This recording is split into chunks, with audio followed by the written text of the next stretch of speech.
अब गहुँ बाली चाहिँ हिजो र आजको पानीले अलिकति यो असर गरेको छ। हावाहुरीले कहीँ ढलाएको पनि छ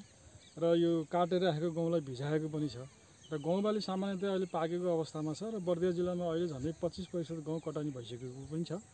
र खडा बाली जुन गहुँ छ यसलाई यो 1-2 दिनको पानीले केही असर गर्दैन र यो जुन भिजेको गहुँ छ यसलाई चाहिँ किसान दाजुभाइले सकेसम्म अब घाम लाग्दा बित्तिकै यसलाई काटेर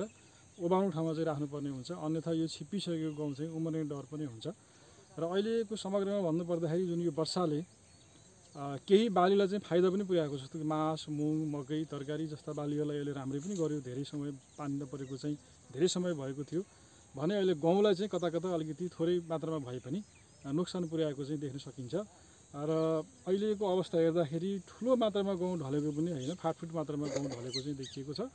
र जहाँ ढलेको छ र जहाँ काटेर राखेको गहुँ भिजेको छ त्यो गहुँलाई चाहिँ किसान दाजुभाइले अब घाम पनि सम्भवतः भोलिबाट घाम लाग्छ र घाम अब चर्को घाम लाग्ने सिजन अहिले भएको हुँदाखेरि यसलाई तुरुन्त काटेर ओबानो ठाउँमा राखेर सुक्न दियो भनेपछि